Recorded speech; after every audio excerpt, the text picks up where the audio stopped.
jihar Taraba da wadataccen ƙasar noma ga kuma ɗimbin albarkatun ƙasa bila adadin, sai dai irin waɗannan dukkanin abinda ubangiji ya samar domin samar da kyakkyawar fata ga jihar ta Taraba, ana samun wasu munanan ɗabi'u na sare dazuzzuka da tone-tonen ramumuka domin ɗebo albarkatun ƙasan da hakan ke matukar barazana ga muhalli da kuma al'ummar da cikin Taraba da ma dabbobi da suke cikinta. Wannan ko na iya lalata dukkan wani tsari ko dabaru da aka samar domin kyautata rayuwar bil'adama da ma dabbobi. Wannan illar na dada tozartawa da kuma lalata dukkanin wurare da ake da su, ga lalata ruwa da muhalli da ke zama barazana ga rayuwar dabbobi na cikin ruwa da kuma na tudu da ma jama'a da ke kan wannan. Hakan na iya zama kuma wani abin da ke iya lalata kyakkyawar fata da ake da ita na kyautata rayuwar al'umma musamman da yara da ma dabbobi. A irin wannan ne gwamnatin jihar Taraba gargashin Dr. Abu Kefo ta samar da wani kwamiti mai karfin fada-aji da doka ta baiwa dama ya tabbatar da cewa ya takaita ayyukan saran dazuzzuka da tone-tone albarkatun ƙasa ba bisa ka'ida ba. Bisa wannan ne kuma wannan kwamiti ya tashi haikan domin tabbatar da an bi doka da aka zayyana na tabbatar da kare dazuzzuka da sauran albarkatun ƙasa da ubangiji albarkaci wannan jiha da ita domin samarwa matasa da kuma iyalai aikin yi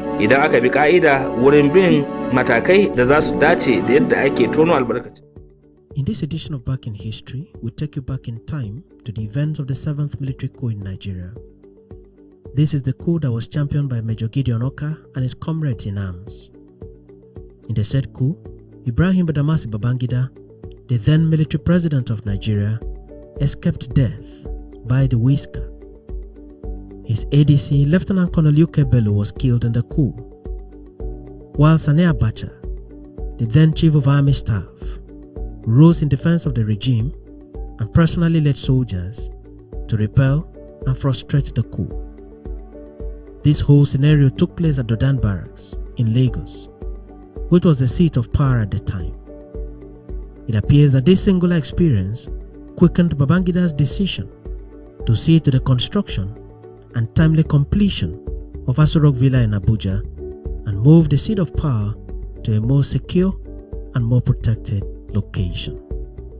Welcome to this edition of Back in History. The date was 22nd April 1990. It was on a Sunday.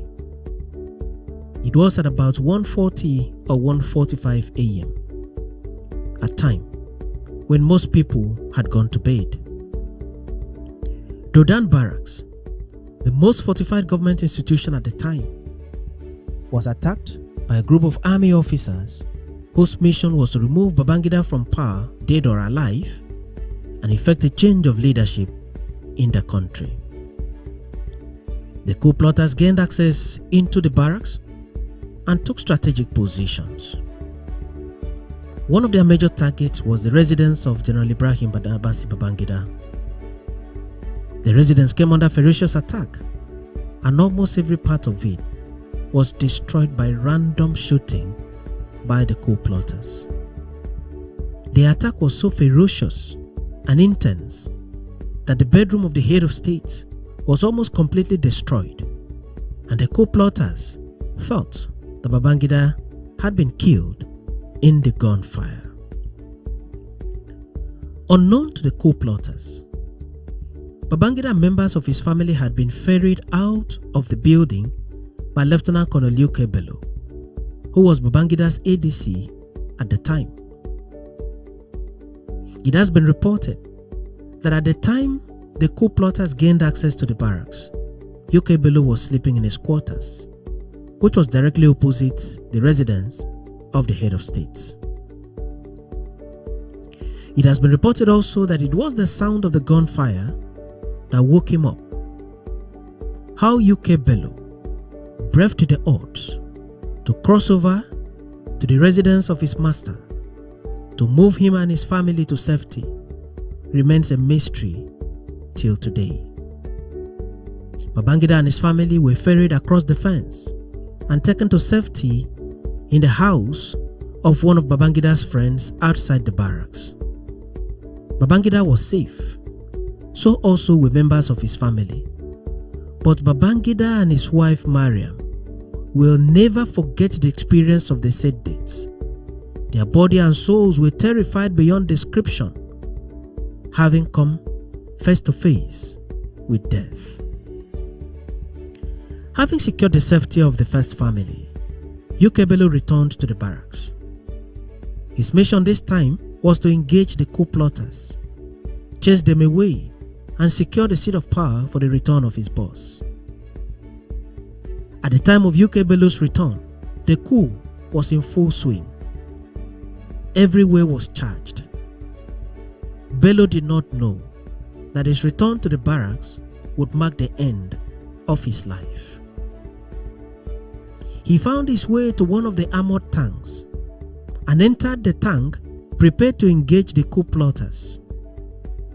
Bello began to press the buttons in the tank, but unknown to him, the firing pins of the armored tank had been removed by the maintenance engineer who last serviced the tank. The said engineer did so on purpose, as he was later identified as one of the coup plotters. While Bello was still in the armored tank, trying to make his way through the buttons, Bello was sighted by the coup plotters, who got closer and shot him at close range. Bello died instantly inside the armored tank. At this time, Radio Nigeria had been taken over by some of the coup plotters, and Major Gideon Oka was making his broadcast to the nation, announcing the coup and giving reasons for the coup. His speech went as follows, unquote, "Fellow citizens, on behalf of the patriotic and well-meaning people of the Middle Belt and the southern part of this country, I, Major Gideon Oka, wish to happily inform you of the successful removal of the dictatorial, corrupt, drug baronish, evil man, deceitful, homosexually centered, prodigalistic, unpatriotic administration of General Ibrahim Badamasi Babangida. We have equally commenced their trials for unabated corruption, mismanagement of the national economy, the murders of Delegiwa, Major General Maman Vatsa, with other officers, as there was no attempted coup but mere intentions that were yet to materialize, and other human rights violations. We wish to emphasize that this is not just another coup, but a well-conceived, planned, and executed revolution for the marginalized, oppressed, and enslaved people of the Middle Belt and the South, with a view to freeing ourselves and children yet unborn from eternal slavery and colonization by a clique of this country. Our history is replete with numerous and uncontrollable instances of callous and insensitive, dominatory, repressive intrigues by those who think it is their birthright to dominate till eternity the political and economic privileges of this great country, to the exclusion of the people of the Middle Belt and the South.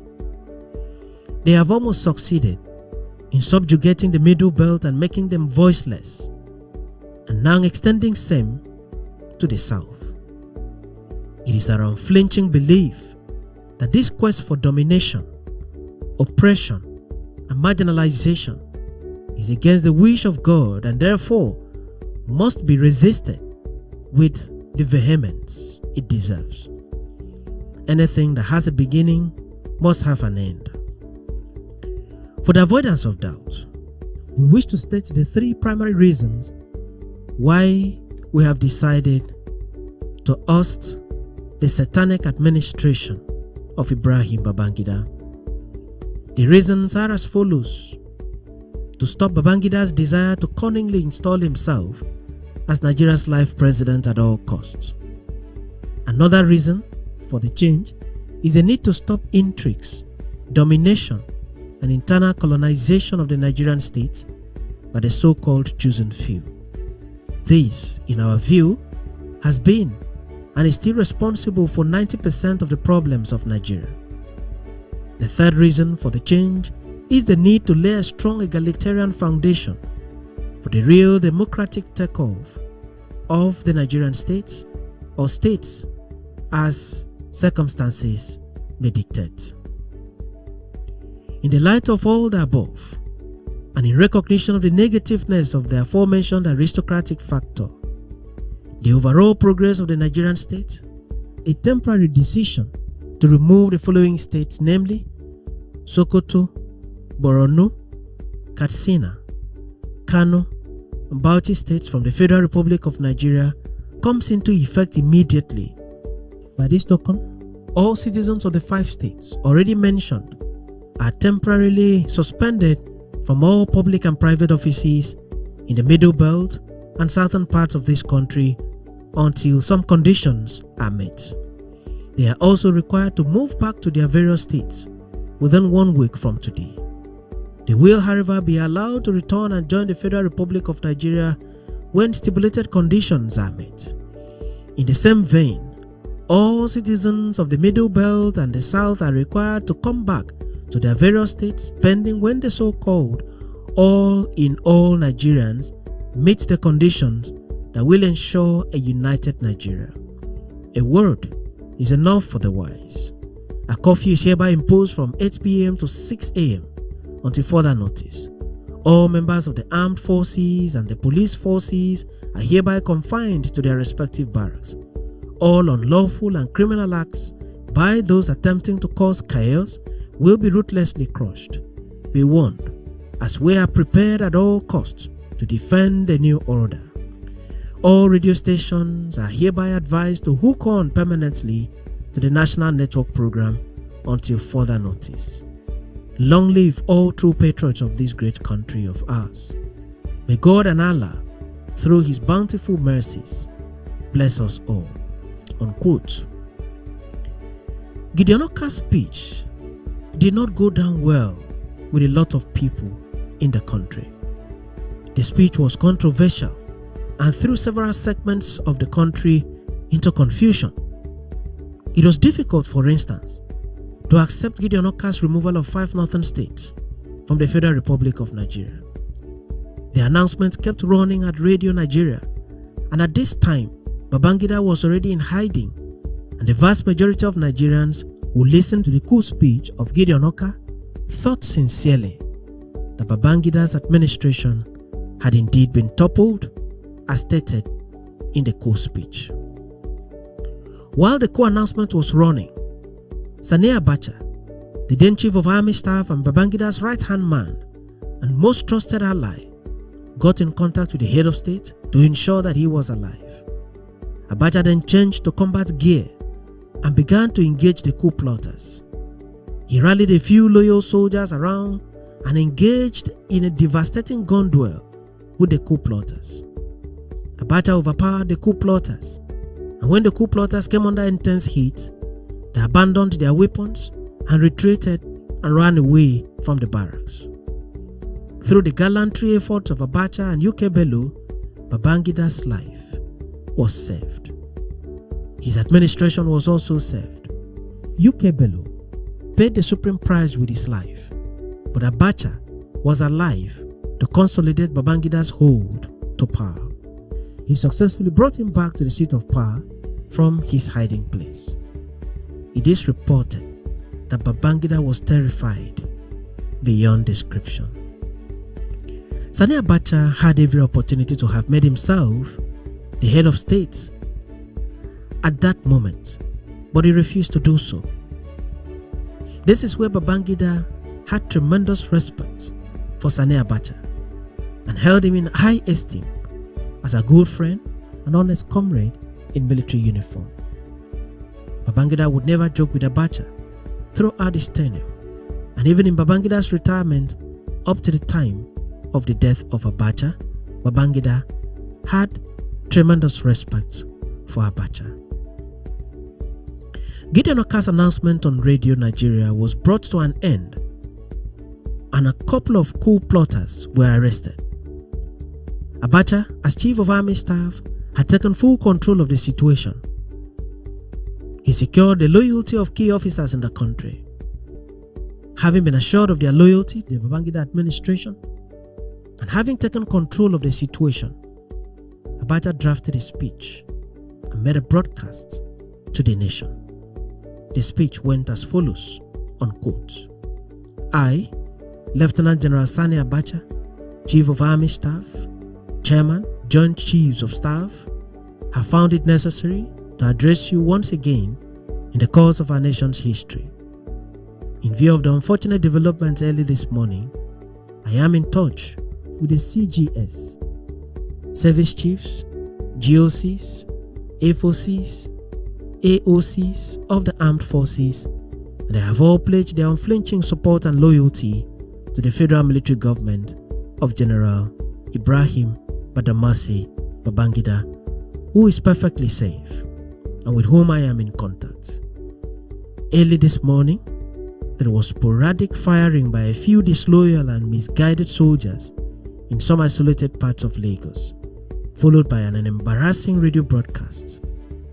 Fellow Nigerians, you will all agree with me that the reasons given for this grave misconduct are significantly motivated by greed and self-interest.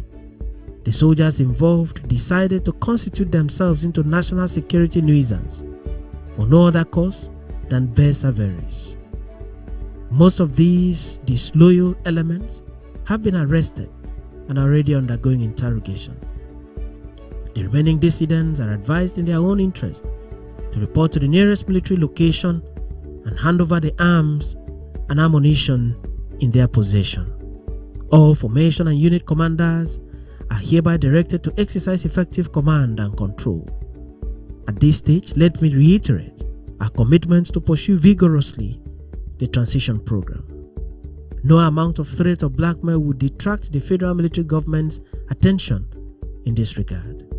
We are set to hand over power to a democratically elected government in 1992. I wish to assure all law-abiding citizens that the situation is now under control and people should go about pursuing their lawful interests. Long live the Federal Republic of Nigeria. Thank you. Unquote. Shortly after Abacha's speech, President Ibrahim Badamasi Babangida also addressed the nation in a national broadcast in the following words, unquote. Fellow Nigerians, I salute you all. First and foremost, let me assure you further that the unfortunate situation of this morning in some parts of Lagos has been brought under control by loyal troops, as earlier stated by the Chief of Army Staff and Chairman, Joint Chiefs of Staff, Lieutenant General Sani Abacha, with whom I have been in contact and he is with me this evening. I also want to seize this opportunity to commend all members of the Nigerian Armed Forces, the Nigerian Police, and the security agents for the gallant and professional manner the situation was contained. Let me also congratulate the civil populace for their continued support for this administration. I wish to state that all law-abiding citizens should go about their normal duties and their safety guaranteed. Let me also assure the diplomatic community and all foreigners in the country that the security of their lives and property is hereby guaranteed. Long live the Federal Republic of Nigeria. Thank you for your cooperation. Unquote. Babangida's speech signaled the clear fact that Babangida was still alive and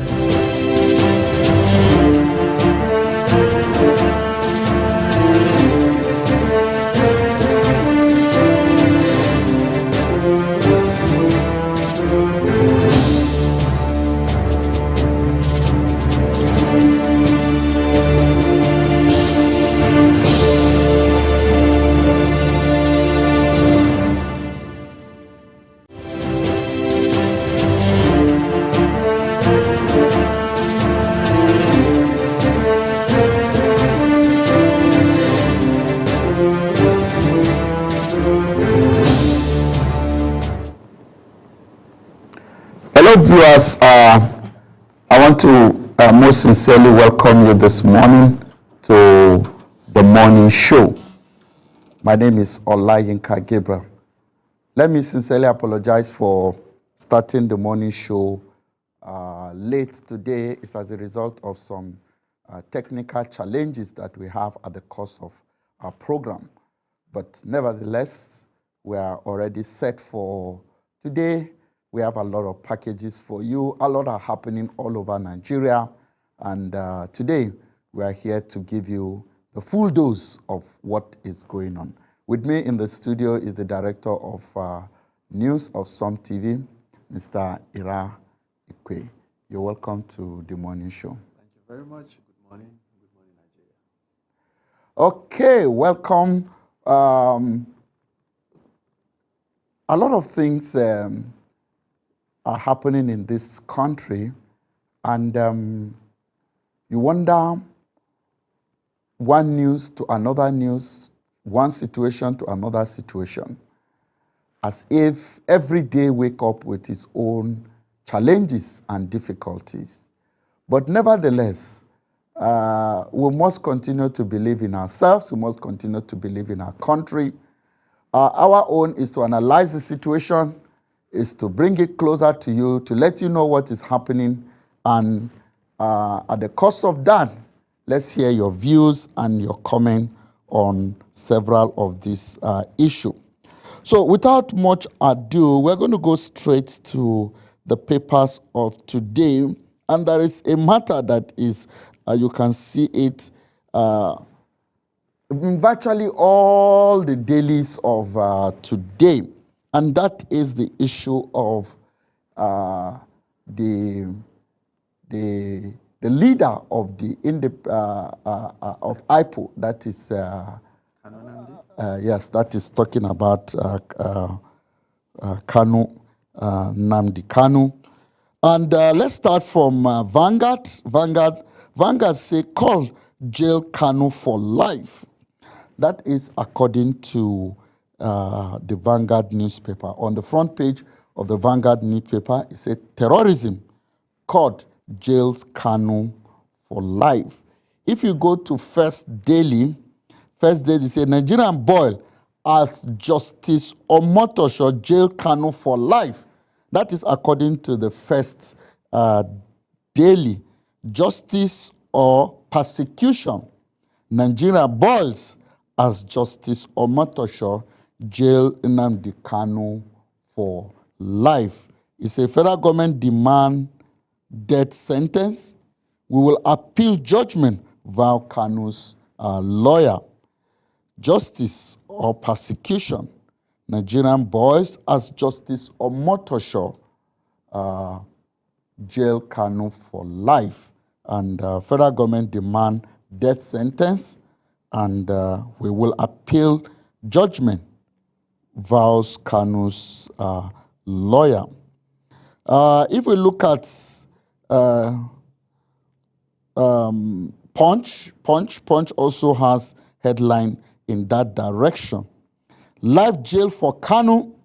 Southeast leader rally for political solution. Kanu to appeal judgment. Igbo elites to meet Tinubu. How Kanu sparked courtroom chaos before life sentence. That is according to Punch. Punch said life jail for Kanu. Southeast leaders rally for political solution. And there are riders there, and some of the riders say Kanu to appeal judgment. Igbo elites to meet Tinubu. How Kanu spark courtroom chaos before life. That is according to Punch newspaper. Another paper that carried that same story is The Nation newspaper. And The Nation said, Nnamdi Kanu get life sentence for terrorism. Nnamdi Kanu get life sentence for terrorism. That is according to The Nation. That is according to The Nation. Nnamdi Kanu get life sentence for terrorism. Okay, let's look at this Nnamdi Kanu and the life sentence? Okay, yes, that is what the law says. Though they have the right to appeal, just like his legal consultant team said, because at the point he said they are not his lawyers again, he's going to represent himself, and the lawyers became his consultants. And I saw one of the lawyers, while granting an interview to the press yesterday, how he explained that the ruling was haphazardly rendered, and they are not satisfied with the ruling. So in the light of that, they will be appealing to the appellate court to follow up on what they want. He even indicated that at the end of the day, if they don't get a favorable ruling from the Court of Appeal, they will end up going to the Supreme Court. So that is how it is. But if you listen to what happened yesterday, you will see how the Justice Omotosho followed up and explained the reasons why Nnamdi Kanu should be treated as a terrorist. And maybe the studio have the video clip. They should.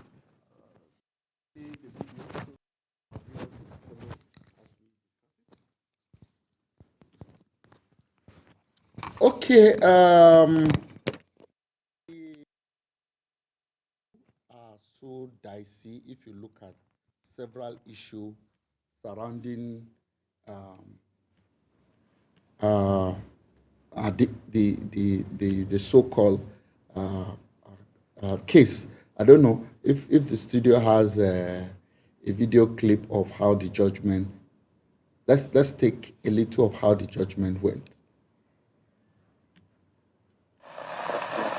For count 7, he's sentenced to 5 years imprisonment without no option or fine.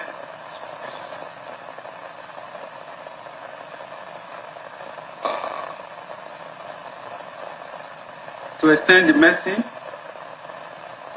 I hereby order that the sentence shall run concurrently. And due to the nature of the offenses that borders on terrorism and the attitude, violent nature of the defendants that I have taken judicial notice. The last adjourned date, he was so unruly and expressed violence, even was about to beat the security officers there. This morning, he repeated same. Thank you, my Lord. My name is Right Honorable Obi Agocha. I represent the good people of Iguano, Umuahia North, and Umuahia South Federal Constituency in the 10th National Assembly. My Lord, I am the direct representative of Mazi Nnamdi Kanu. That's why you see me here almost every time, showing presence and also showing solidarity with him. The matter has come to a closure for now. I'm not his lawyer. I wouldn't know whether they will seek appeal. But for now, my Lord, he's my brother. He's my friend. I went to school with him. We attended primary and secondary school together, though he was my junior. But it is my responsibility and obligation as a member of the National Assembly to represent him as well.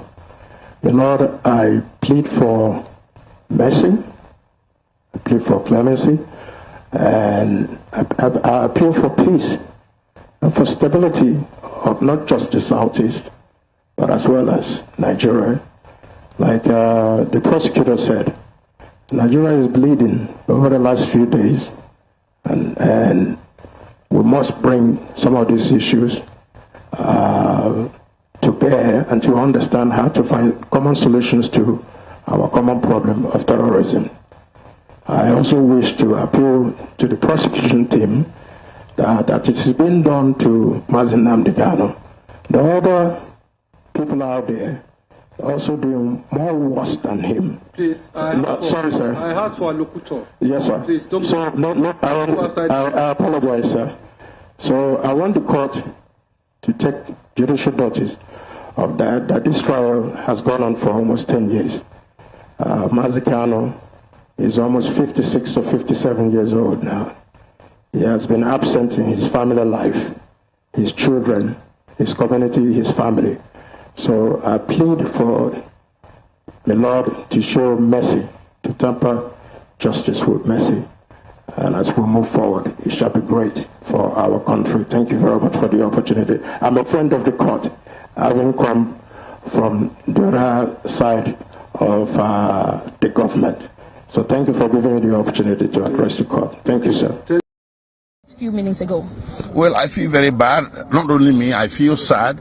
My colleague is here. All of us, we feel very bad. It's a very bad day for judiciary. It's a very bad day for the criminal justice system in Nigeria. This is the first time in my entire life as a lawyer that I have seen a man being convicted for the mere words he uttered. Just like someone can say, don't be silly, and you say he committed an offense, and somebody say, just go and die, and you say he committed an offense. In law, we call those things mere puffery. They are harmless speeches. And you accuse a man of making broadcasts from a location somewhere around the world that he didn't name, and you could not tie any of those broadcasts directly to any criminal activity in Nigeria, and he stands convicted. That is very bad. So it kind of lends credence to this very narrative that the Igbo man faces another type of justice in Nigeria, other than from the one that is being faced by others. Sorry to interject. Are you saying those words of incitement as found by the court were just commentary or buffers, as you rightly mentioned? They are mere puffery. A lot of people make empty threats every day. You fight with a man or you fight with your fellow woman, and she says to you, okay, go and die, I'll come and kill you, this and that, don't be silly.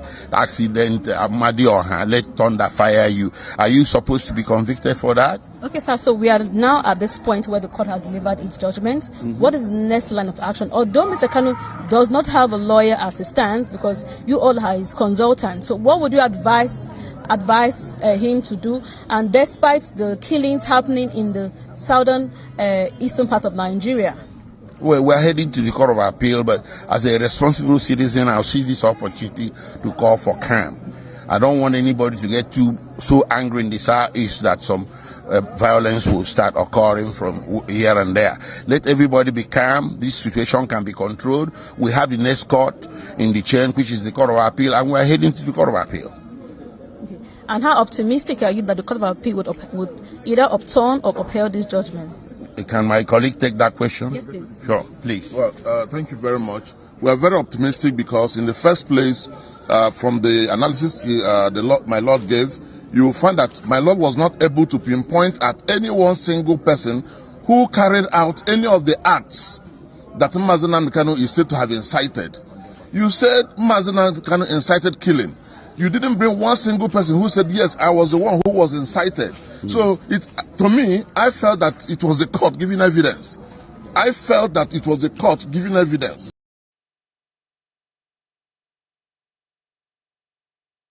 Okay, that is, will I call it Kanu consultants, lawyers? Yeah.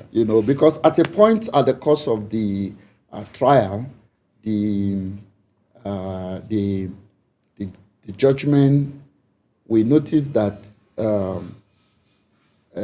Kanu withdrew all its lawyers and decided to face the issue himself. What can you say about that? Well, there is not a lawyer, but I think he has the right to do that since the court admitted that he can represent himself. But you will notice that after that, the case couldn't make any headway again. He ended up becoming erratic. He ended up becoming somebody that was so emotional, raising his voice, just like the justice who as the sentence rightly pointed out, at a point he attempted to beat up the security man that was trying to take him back to where he was kept and being arraigned in the courts. So that goes a long way to say, though it is permissible and is accepted in Nigeria for you to represent yourself, but I think it is not wise for him to have done that. Either way, he secured himself a jail term from that court. The lawyers are talking about how they can appeal, and they describe the case as a case of buffoonery. I don't know the legal meaning of the word buffoonery, but I think it is reducing the seriousness of the subject matter.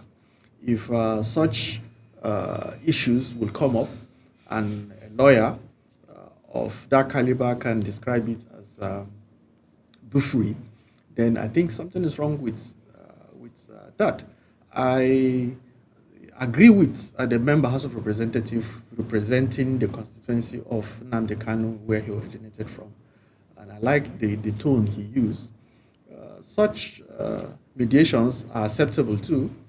It goes a long way to de-escalate crisis in situations like this. If it is seen that this jail term is going to degenerate or cause uprisings in such a manner that more lives and properties will be destroyed, I think there is political handling of it in such a way that it can be negotiated. But first of all, he must come to terms and agree that what he said was not actually buffoonery, it was threat to life.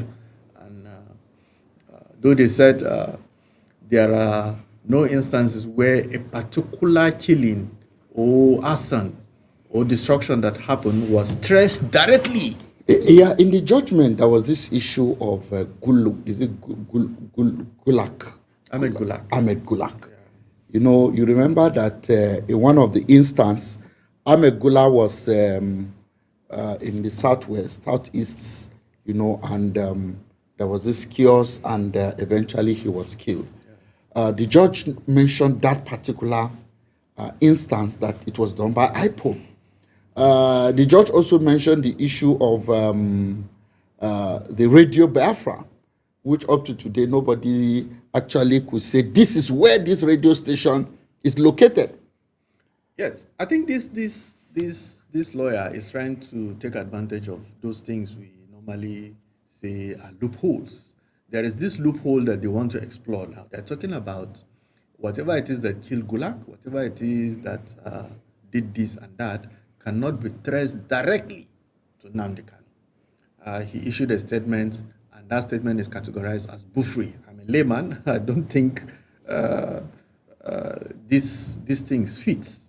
Now, when you describe a statement that somebody make, for instance, now I'll just come on live TV just like I am now and beginning to say things that are inciting, then somebody else take it up and go ahead and did something treasonable in maybe Zing or Karim or somewhere in Taraba State. Then another day I come up and say it is buffoonery because there is no relationship between me and the person who conducted that treasonable offense, and because there is no direct linkage, it is not as a result of what I've said. I think it is both right and wrong at the same time.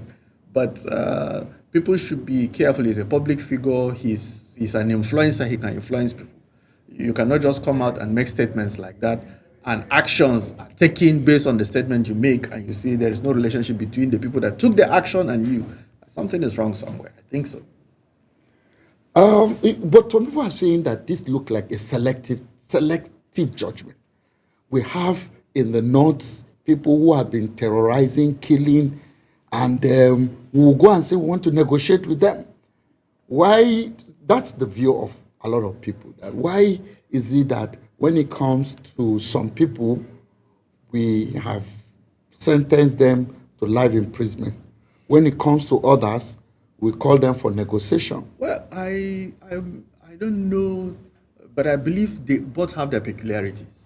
It is out of place to begin to negotiate with criminals. I think so, because it's counterproductive, in the words of some retired military general. It is counterproductive to begin to discuss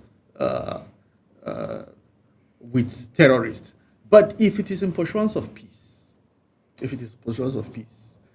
there is nothing that is too much. No sacrifice is too much to make for peace. If you're sure that negotiating with Nnamdi Kanu is going to restore peace and order, then definitely there's nothing wrong with it. But the problem I'm seeing here is that he has refused to admit in the first place that what he has done is wrong. If he has admitted that, okay, yes, to a very large extent, I deassociate myself, okay, from now henceforth, I admit that this thing I've done here, whatever it is I've said here is wrong, then from that point, we'll be able to say, okay, he has shown remorse and there is a need for us to move further. Let's transform the conflict to something else. But a situation where he's still adamant, he's still maintaining his position and still threatening rain and brimstone right in the court, in the presence of the judge, then I think something is fundamentally wrong. Yeah, something is fundamentally wrong.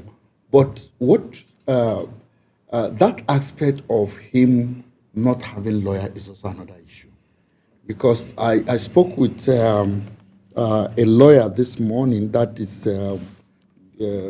talking about PD Pius, and he said that lack of lawyer created some lacuna in the case, because already the lawyer will know how to present certain submission and defense.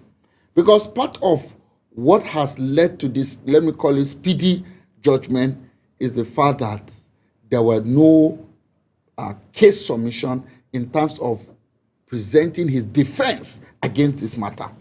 Because if he were to have an active lawyer defending him, you understand, they will have been able to call witness, they will have been able to counter some of those submissions by the prosecuting lawyer. So I think the lack of that decision taken by Kanu to withdraw all his lawyer and say, I want to defend myself in this case, also contribute to what we are saying today. Yes, I think he still has an opening for to correct that if it is an error, or to see how to go about it. Because I had that video we played earlier on. You could hear the lawyer, the consultant lawyer, saying that they are going to appeal court, and appeal court is the court that sits like a jury. It is not only a single judge. So he's insinuating that maybe this one, Justice Omotosho, single-handedly went about to did this because he's the city judge. But they're appealing to the Court of Appeal. At that point, if Nnamdi Kanu, he's the one that hires those lawyers, he has the right to fire them. So when he said he's not interested in their service again, then so be it. But I think what they might have achieved with this is it could be a technique of moving the case from where it is now to Court of Appeal, because so long as those lawyers keep bringing up those procedures you mentioned here, it will keep stalling the case under Justice Omotosho until God knows how long. But as it stands now, the case is not under the Federal High Court. But what of the issue of continuing the judgment when Kanu is outside? Well, it is, if he's a threat to national security, if the DSS may give you reasons why they're still keeping him there, you understand? That is something that it is still within the ambit of the law to keep him there. That is what I think, except if DSS and security operatives may give you one or two reasons why they consider that if you allow him roam free, he may escape or he may not, you understand? So I think that is the reason. If he fulfill whatever it is that is required by the law, that he can walk about free, then it's something else. I don't think his lawyers have not even pushed for that.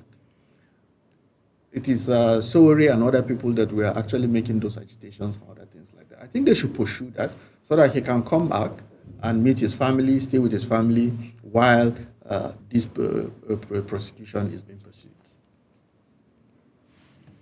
Okay. This issue of Igbos, somebody say is a target against the Igbos. Do you see it like that? Well, the whole thing has been politicized. But I think, for me, there's a need to look for a political solution to this issue. Thank God, leaders of the Southwest, Southeast are thinking of bringing, maybe seeing the president. I felt there is a need to look at the political angle to this issue, because if we are all Nigerians, things have happened, mistakes have been done. I felt in the interest and in the spirit of national unity, there is a need to look for a political solution to this issue. Joining me live to discuss this issue is Barrister P.D. Pius. Is a renowned lawyer, an advocate, a senior lawyer. And this morning he has written quite a number of issues as it relates to what we are discussing, talking about this conviction. Barrister Pius, good morning and welcome to Morning Show on Sun TV. Yeah, good morning. It's a pleasure to join you. Yeah, we've been discussing about the issue of this judgment of Kanu, and this morning you wrote an elaborate opinion about it. Can you tell our lawyers some of this, your views about this judgment?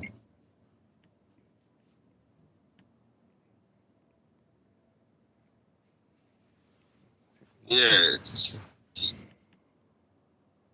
Okay, so the judge yesterday, and the convict was 7 charges made against him with various degree of sentences. The highest being life sentence. There was one that attracted 20 years and another one that attracted 5 years imprisonment. Okay, so but generally looking at what has transpired in the case, you will notice that the convict did not call any evidence in defense of the allegation against him. I think that really worked against his interests. And he also fired all the eminent senior advocates that were representing him or were trying to defend him. I don't think that was a good decision, because invariably when your liberty is at stake and you need to defend yourself in court, there may be need for you to hire a lawyer, a competent one for that matter, that should be able to, navigate through the provisions of the law and find something fair. You may not be totally exculpated, but you will get something very, very fair. But where you are not represented by a lawyer at all, you may not understand some of the objections you need to raise, some of the arguments you need to make, and all of that. So these are some of the factors that I saw in the judgment that may have affected him, leading to this sentence. But overall, even at the conclusion of the case, the prosecutors have asked for the maximum punishment, which is supposed to be death penalty. However, the court considered the fact that there is need to show mercy in judgment, and did not grant the maximum punishment of death penalty, and rather gave him life imprisonment. So that's my take on some of the Kanu was issues. asking, where is the law? Where is the law? And in your submission today, you tried to explain the issue of yes. So now, with respect to the issue of where is the law upon which he was tried, first you will have to understand that in criminal law or in the law of crimes, it is the law that existed at the time you committed the offense that is relevant. It's not the law at the time of your punishment or at the time of judgment. So, for instance, if you commit an offense 5 years ago, and the law as at 5 years ago says your punishment is 2 years imprisonment for that offense, that is the law upon which you will be tried, and that is the kind of punishment that will be given to you, irrespective of the fact that whether in the course of trial the law has now changed, they've now made a new law and said, okay, the punishment for that offense is now 12 years. The prosecutors cannot say that, oh, because there is a new law saying that punishment is 12 years, therefore, you should not be given the 2 years imprisonment that was stated as at the time you committed the offense 5 years ago. So the law is clear that it is the existing law as at the time you committed the offense, that is 5 years ago, that you will be tried upon. Even if your trial is going to last for 100 years, it is still that old law upon that was operative at the date you committed the offense that will be used to try you. You know, so you cannot come to court every day and be asking, oh, in this new law, show me where you say I should be tried. In this new law. And what you need to know is that when you're having a court case, there is a procedure that will be followed. You cannot just be shouting or asking people questions all through the proceeding. It's not a shouting match. Okay? So there are rules for the prosecution to call its witnesses. You'll be given chance to ask the witnesses question.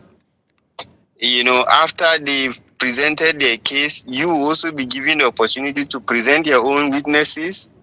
And then the prosecution will also cross-examine by asking your witnesses question. At the end of the day, when all the proceedings is concluded, that is when the judge will now give his verdict. That's the only time the judge can tell you whether there is a law or not upon which you are being tried or upon which you are found guilty or not. So the system we operate in Nigeria, it is not the duty of the judge to begin to educate you in every hearing and say, oh, this is what you have done wrong. This is the law that you breached. This is the no. That will mean that the judge is not being a fear or is not. The judge is not supposed to take sides in all through the proceedings. He is just to listen to. In fact, his job is just to listen to all the parties. He may not even utter a word throughout the proceedings until the time for judgment. You know, so he is just to take in all that you people are saying, take in. At the time of judgment, then he will now do the analysis and arrive at his conclusion. So if you are not properly guided, you know, you don't know the procedure, you will just go to court shouting, thinking that maybe by raising your voice, you will force the court to begin to make an argument with you. The judge, is not the duty of a judge to be arguing with a litigant that is before him. Okay. Finally, before we allow you go, Barrister, so what's the fate of Nnamdi Kanu as it stands in the eyes of the law? So as it stands, he is a convict, and the order of the court is that he should be detained in any safe facility in the country and not to be taken to Kuje prison. So that's what is going to happen for now. But he has right of appeal to the Court of Appeal and even a further appeal to the Supreme Court. And I think that one of the points he has been emphasizing, according to him, I'm saying according to him now, not my opinion. He is of the opinion that the Supreme Court have said he cannot be tried for these offenses. Now, if truly that is what the Supreme Court said, I will think that he should be in a hurry to have his case taken to Supreme Court so that the Supreme Court will confirm that yes, he cannot be tried for these offenses and let him be set free. So it is, if you believe that the forum or the judges in the Supreme Court had given a fair decision before in your favor, saying you cannot be tried, but these people are illegally trying you, then you can allow them to finish the process and take your appeal through to the Supreme Court. And can he go to Supreme Court directly without going to Court of Appeal? No. He will pass through the Court of Appeal. Okay. And then get to the Supreme Court. But I think that if you examine the judgment of the Supreme Court carefully, the Supreme Court has already dealt with this issue, and even the Federal High Court properly captured it in the judgment. That look, Supreme Court have said clearly, because he got judgment in the Court of Appeal.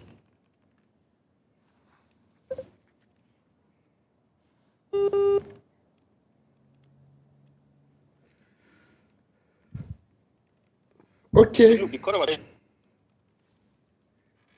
Yes, you can finish up on this offense. So I don't know how he arrived at the fact that Supreme Court said he should not be tried for the offenses. But I hope that he will be able to convince them when the matter gets there that he ought not to be tried. Okay, thank you so much, Barrister P.D. Pius. Under a very short notice, you obliged us and gave us this wonderful analysis. Thank you so much. Okay, that is Barrister P.D. Pius, analyzing the judgment.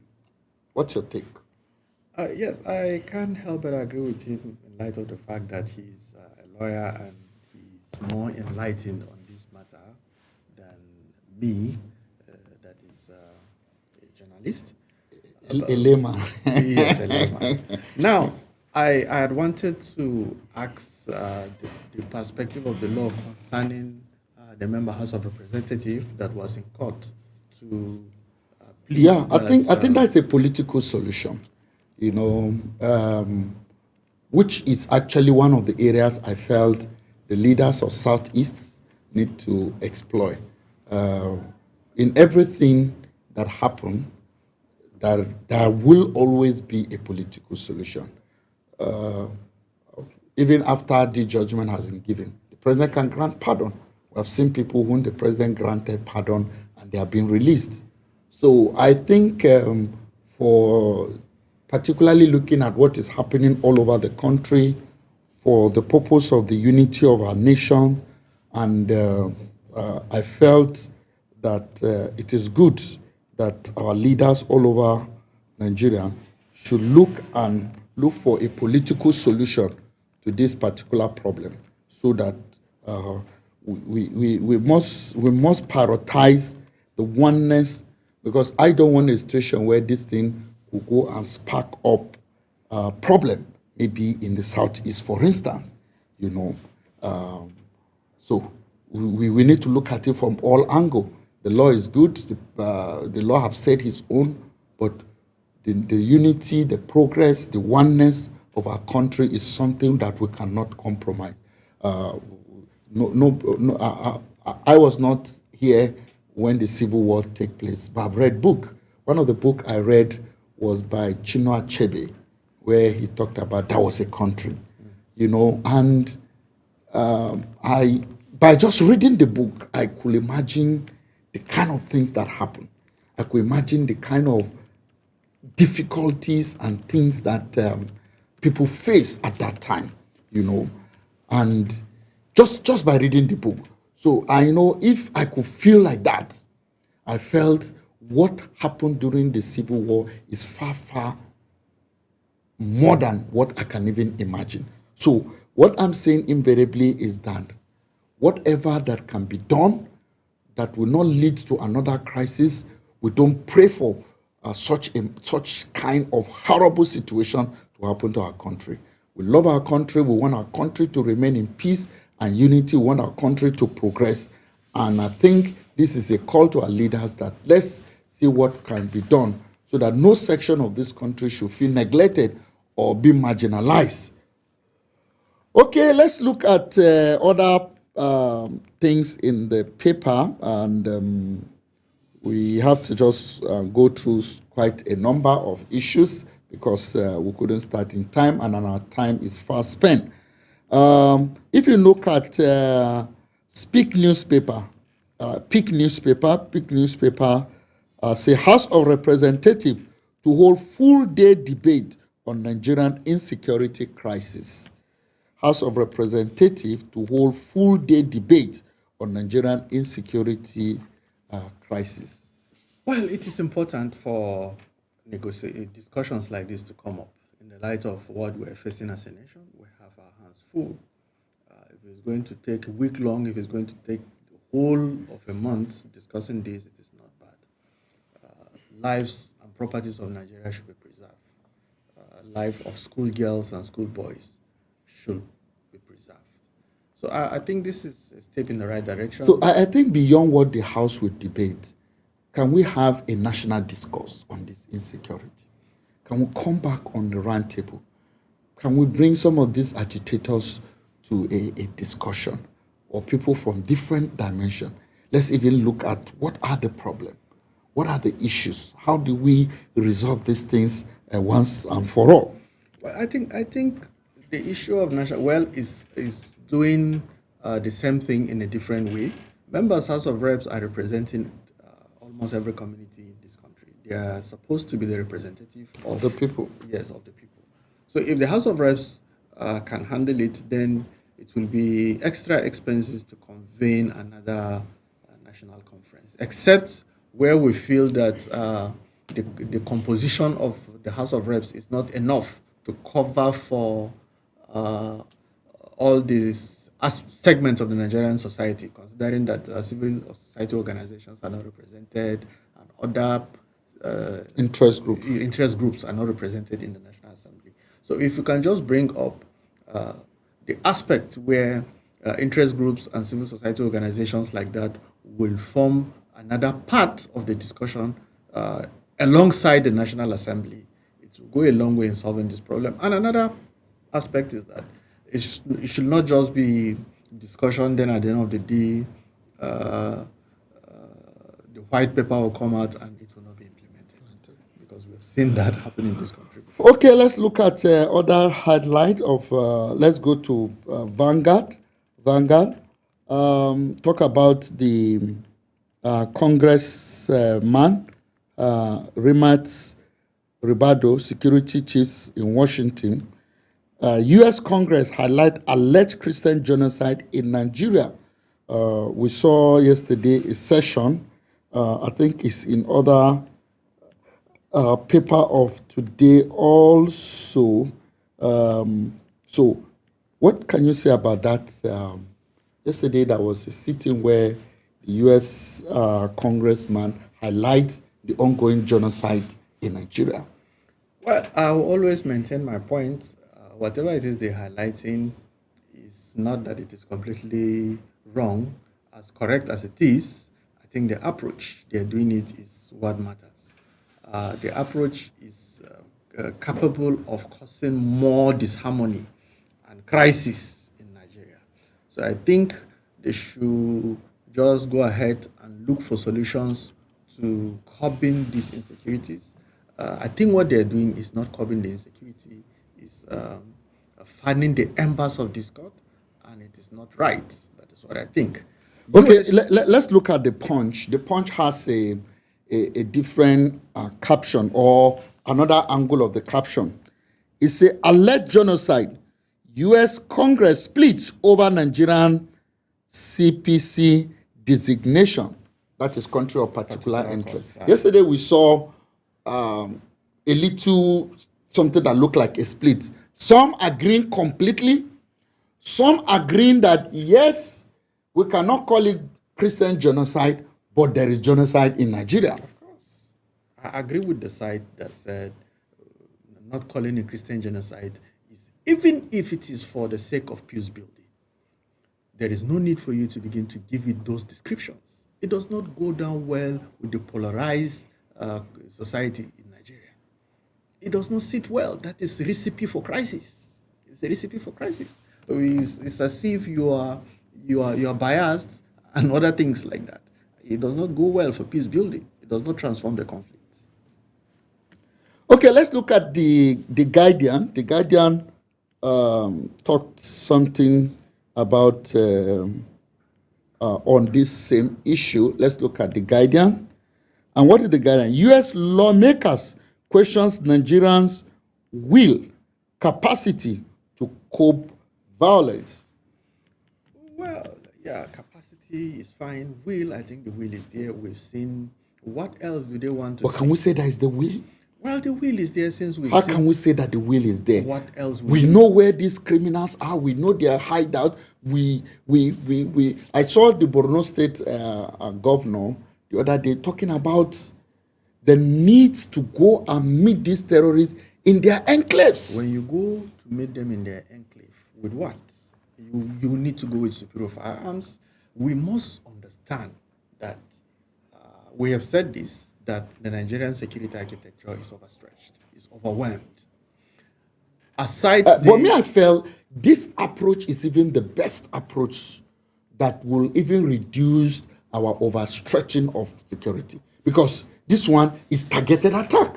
You know these people, you know where they are, you know they are hiding, you gather intelligent reports about their hiding and use Air Force to go and bombard those areas. They are not dumb that they will just stay in that place for too long. They too have their own intelligence gathering. They too have this network that there's a way they gather their own intelligence too. And the major problem we have in fighting this insurgency is what we describe as ungoverned spaces. There are places in this country that fall within the territorial integrity of Nigeria that people can stay there for 1,000 years and nobody even know they existed.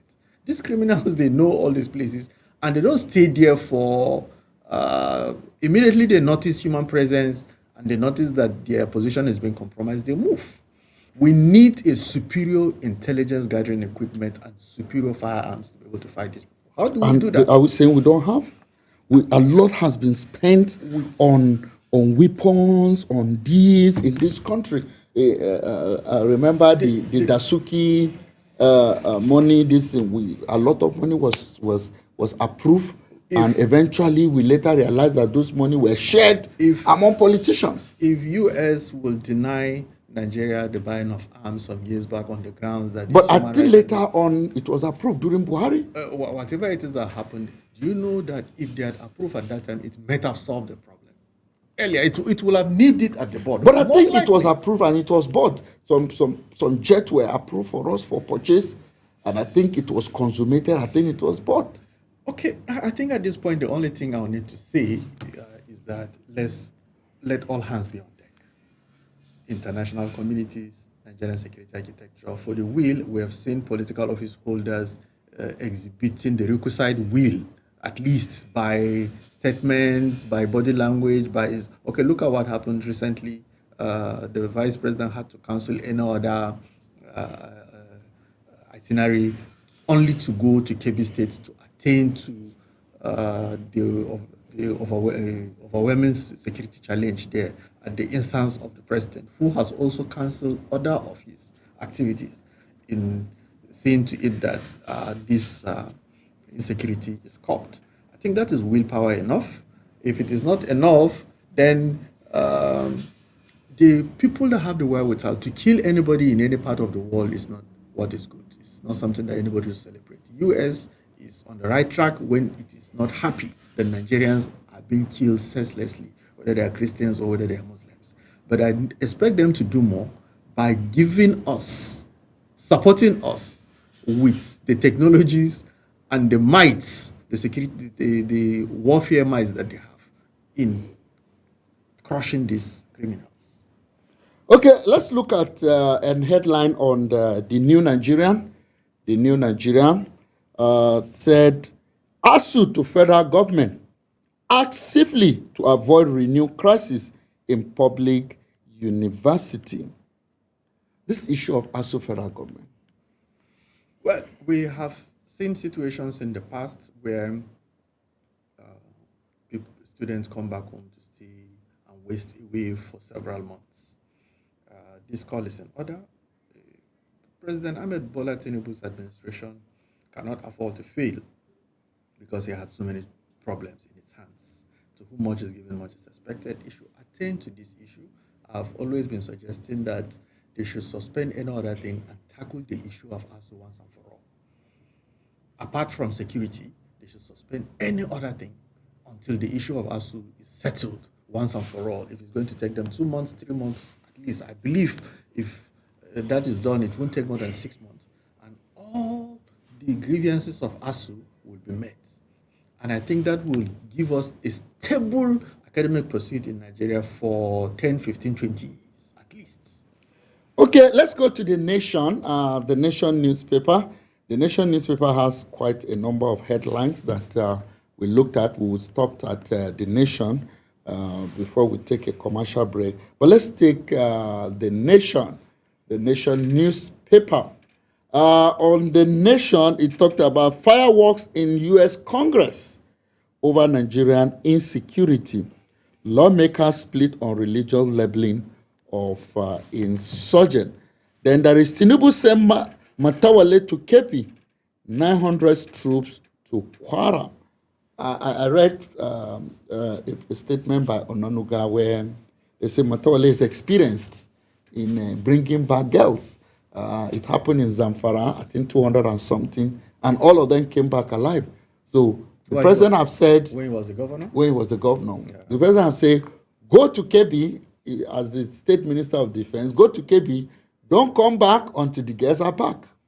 Well, let's see. We pray, our prayers are with him. We want whatever it is that is possible humanly to be done so that these girls and other people that were abducted to be returned safely. I look forward to whatever method he used before to be used again now and even in better formats. Our prayers are with him. He has our support. Our prayers are with him continually until those girls are returned. Okay. DSS filed terrorist charge against 9 IPOD commanders linked to Simon Ekpa. Well, what is good for the goose is good for the gander. Simon Ekpa is chilling away in Finland. Finland, yes. That prison. Thank God it is in Finland, so the prison condition there is better than the ones his allies. Is there any condition that is better? At least, even if it's as long as it's a prison. It's true, but somehow it's like being in the hospital, and because you are in one of the best private hospitals, is it better? Somebody say it's better to be in your run hut than to be in the best hospital in the country, in that country. Yeah, but either way, they are all being jailed. Prison is prison, but in the jail status, there is one status that is a little bit better. I think so. Yeah. Okay. Awolowo grandson Olusegun died at 62. Our condolence to the Awos. Lagos allocate 250 bond to critical infrastructure. Lagos went to the market and got a bond, higher subscription, higher than what they were looking for. Is it because so many other states, when they go to get bond in the market, they get far, far lower? But Lagos bond was oversubscribed. Well, it's all about investment, and maybe a lot of people see Lagos as a more viable state. Yes, it's a viable place for a return for your investment. So it has always been like that. Lagos has always been one of the places where you can do successful business. So I think it's only natural for that to happen. Okay, there's a cheering news for major win for Texas as court lift asset freezing in alleged $1 billion debts dispute. Also revoke alleged indefinite MAVA order, restore control of assets to Nestle. I think that's a major one for Nestle, and we hope that with this lifting, they will be able to come back to business and things will return normal. Okay, we're going to take a commercial break right now. When we come back, morning show will continue. Please don't go away.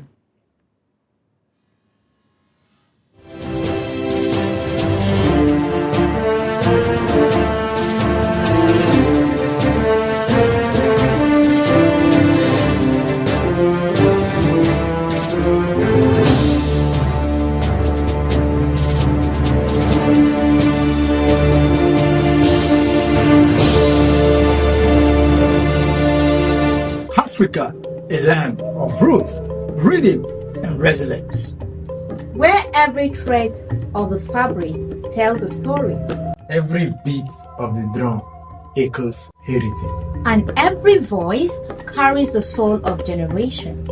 We are Africa, bold, beautiful, and timeless. At Sun TV, we don't just tell African stories.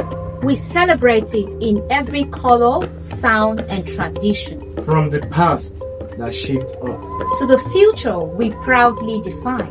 Sun TV, Africa, seen, heard, celebrated. Sun TV, cause of the nation.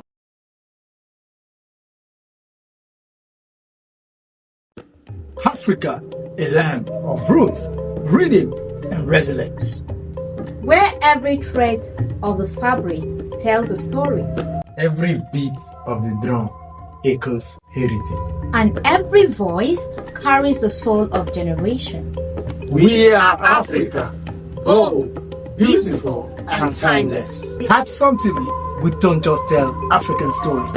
We celebrate it in every color, sound, and tradition. From the past that shaped us to the future we proudly define. Sun TV, Africa, seen, heard, celebrated. Sun TV, cause of the nation. Africa. Every day begins with a need to move with purpose, to shop without stress, to send without fear, to pay without delay. For every rider chasing time, for every home that needs restocking, for every voice that needs connection, for every dream that needs delivery. Now, one app brings it all together.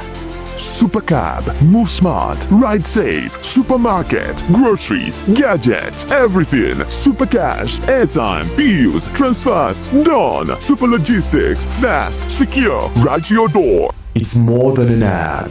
It's your movement, your market, your money, your connection, all in one place. SuperGo, one app for services endless. Download SuperGo today. Live free, live fast, live smart. No time to shop, no stress. With SuperGo, your groceries comes to you. Partner with trusted vendors, verified stores, no delay, no excuses, just values. SuperGo Supermarket, your market now in your hands. With SuperGo, your ride is comfortable, easy, and convenient. SuperGo is more than an app. It's a movement, moving people, powering threats, delivering value. Every day begins with it.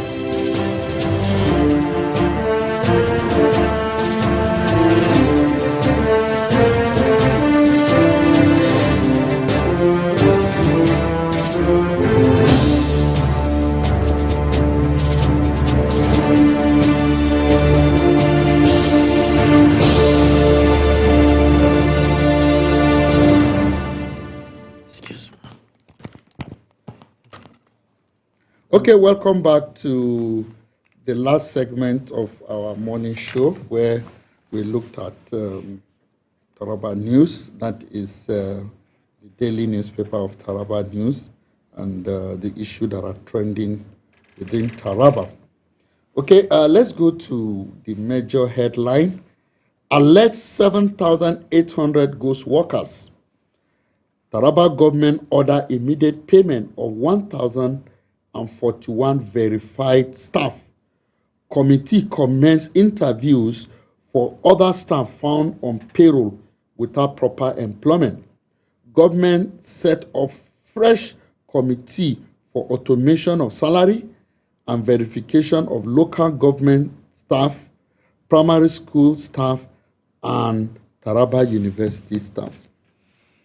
Well, that is a good news for the staff of the Taraba State University and for the local government staffs in Taraba State.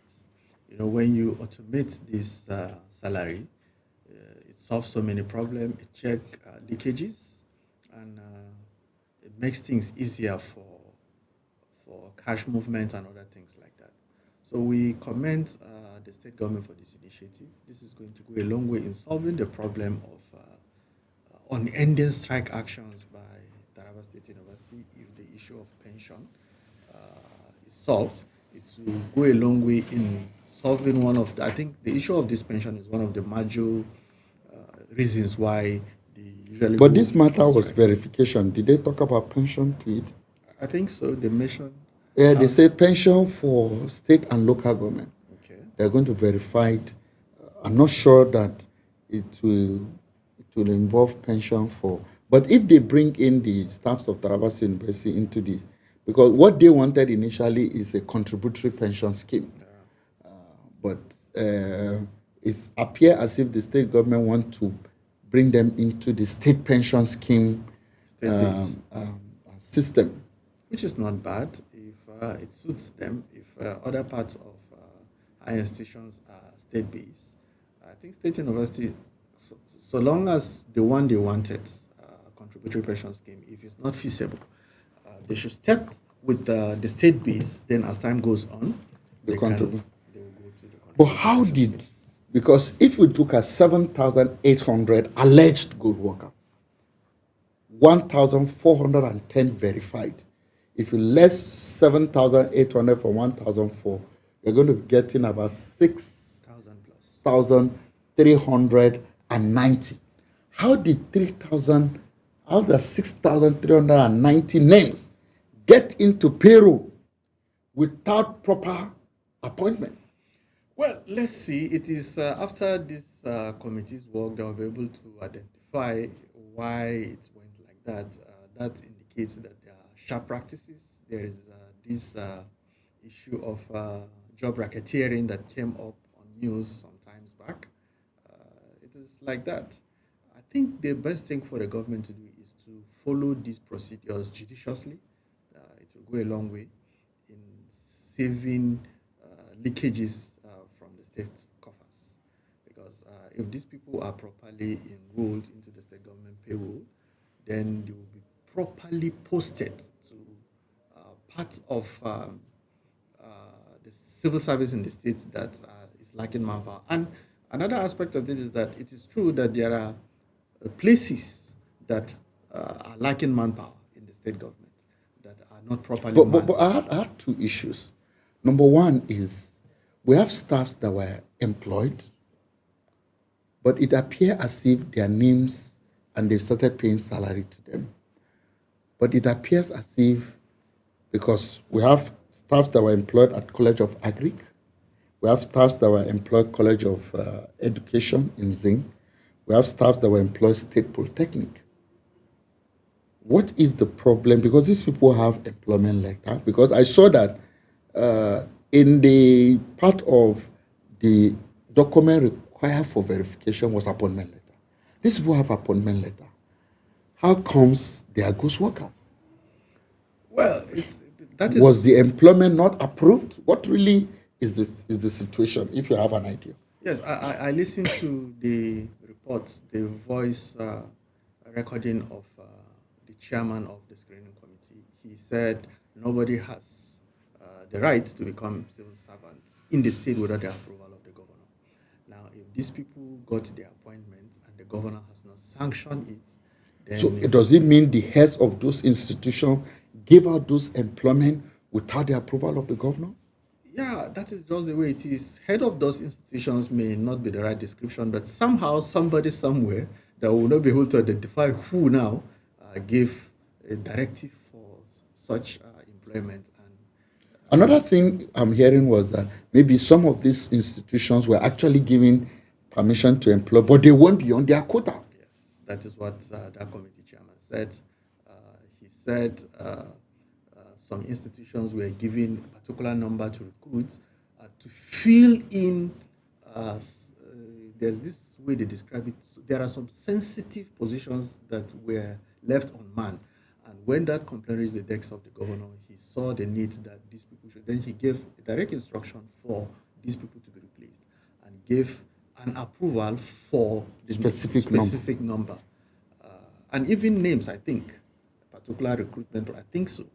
Now, at the end of the day, maybe those vacancies that were not brought to the governor too, they saw the need for it and more names were added. But the governor is magnanimous enough. He said every one of them will be incorporated, will be absorbed. If you have an appointment letter, you just follow the screening process so that you will be properly. I think we must commend the executive governor of Taraba State, talking about Governor Abu Kefas, for this what will I call it, magnanimous position, because it appeared that we can say we have 6,310 people who are not properly employed, though in one way or the other their names were found in the payroll. And rather than saying you didn't have proper employment, go, he has asked the committee to screen them, look at their qualification, and if they are qualified, they should be properly placed. I think this is what governance is all about. It's not always about something has gone wrong. That is like tempering justice with mercy. That shows his fatherly rule. Yes, that shows his fatherly rule. So I think we must commend the executive governor of Taraba State for seeing how to absorb the 6,810 workers, 6,390 workers whose names were found on the payroll, but also found that they did not have there's also this issue of replacement. We learned that some people, for one reason or the other, maybe the person got another work and he left, he got a federal work and left, and they will bring another person's name and now slot in using his PV number. Well, I think what the governor is actually talking about is, or what the chairman of that screening committee, verification committee did was that it is not whether a replacement is against the law per se. But it is now. You cannot, if somebody got work and left, you cannot just go bring another person and replace him. If it is approved, just because I think the question is the approval. No, but from what I saw in that report, what it means is that they just changed the name. The new person does not have a file. He does not have his name on the name is on the payroll, but his file is not in the so-called ministry or wherever he was said to be employed. When you go, you realize that this PV number actually belonged to somebody. Maybe that person has gotten work, has gone. In fact, we even have situation I learned that somebody will die and they will use another person's name to replace him. Of course, that has been going on. And the governor pointed out that there is a need for this to be set right. And that is why these committees have been set up. At the end of the day, we look forward to a well-positioned civil service in Taraba State that will be ready to deliver services that is required for the development of the state and the nation at large. Okay, there's also this committee that was set up. It was called the committee, they say government set up fresh committee. This committee is going to be headed by the Auditor General of the state, talking about Mr. Polycarp Iranus. The committee set off a fresh committee and the committee is for automation of salary, verification of local government staff, primary school staff, and Taraba State University. Then states and local government pension. Yes, I mentioned it earlier. If this automation what really do you think this committee is out to do? It is going to automate salaries for the local government staff.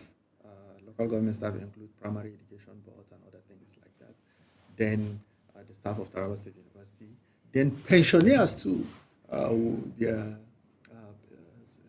pension, the accounts will be automated in such a way that we have a clean copy, a comprehensive automation of states payroll. That's what I'm saying. They will have that will give. Will they integrate?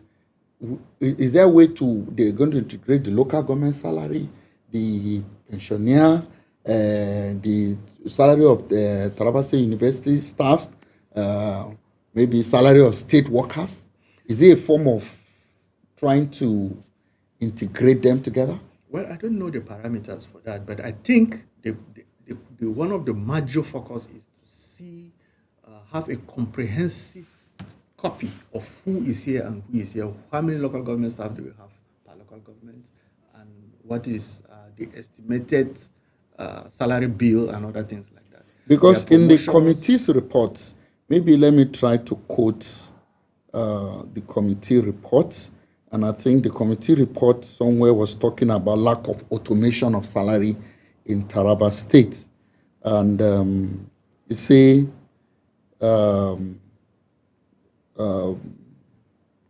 the emphasized leadership, and they say in the committee, he said, this observe a significant milestone in the state government ongoing effort to sanitize its workers after a comprehensive verification exercise.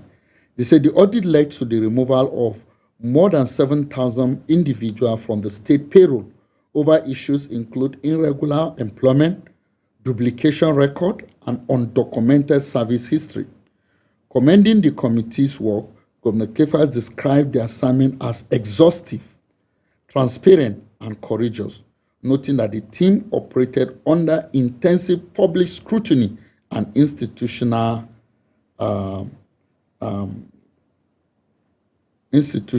resistance.